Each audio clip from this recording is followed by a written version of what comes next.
Hi friends, Rinku cook house চ্যানেলে তোমাদের আরও একটি নতুন ভিডিওতে সবাইকে স্বাগত জানাই। তো আজকে আমি তোমাদের বন্ধুরা সবুজ রং রেখে আমি যেভাবে কুমড়ো পাতার বাটা বানাই সেই রেসিপিটাই আজকে তোমাদের শেয়ার করব।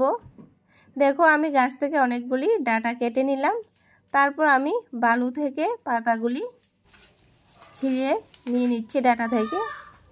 দেখো, ডাঁটা থেকে পাতাগুলি আমি আলাদা করে এবার নর্মাল পানিতে আমি পাতাগুলি ধুয়ে তো বড় বড় সাইজ করে কেটে নিচ্ছি, যেহেতু আমি বাটা বানাবো তো বেশি কুচাতে হবে না। দেখো, মিডিয়াম সাইজ করে আমি কুচিয়ে নিয়ে নিলাম।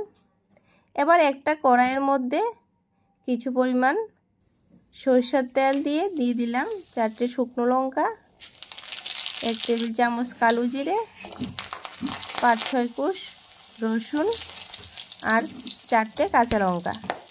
তো ঝালটা তোমরা পছন্দ অনুযায়ী কম বেশি করে নেবে বন্ধুরা। তারপর দিয়ে দিলাম পাতাগুলি।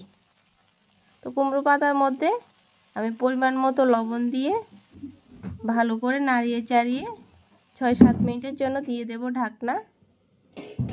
6-7 মিনিট পর ঢাকনা তুলে দেখো বন্ধুরা, পাতার মধ্যে আরও কিছু পরিমাণ জল রয়ে গেছে।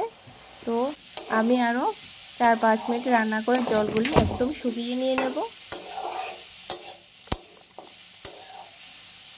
দেখো, আমার জল শুকানো হয়ে গেছে বন্ধুরা। এবার আমি একটা প্লেটের মধ্যে সবগুলি পাতা নিয়ে নেব। নেওয়ার পর এবার সোজা চলে গেলাম শিলনোড়ায়। তো তোমরা এই কাজটা মিক্সার মেশিনেও করে নিতে পারো, আর যাদের শিলনোড়া আছে তাদের তো কোনো কথাই নেই, শিলনোড়ার বাটার স্বাদ আরও ভালো হয়। দেখো, খুব মিহি করে আমি একদম বেটে নিয়ে নিলাম। তো বন্ধুরা, আমার কুমড়ো পাতার বাটা বা ভর্তাটা কেমন হয়েছে তোমরা কমেন্ট করে অবশ্যই জানাবে। ততক্ষণ আমি অপেক্ষায় থাকবো বন্ধুরা। দেখো, আমার মেয়ে খুব খুশি এই কুমড়ো পাতার বাটা খেয়ে। সবাই ভালো থেকো, টাটা।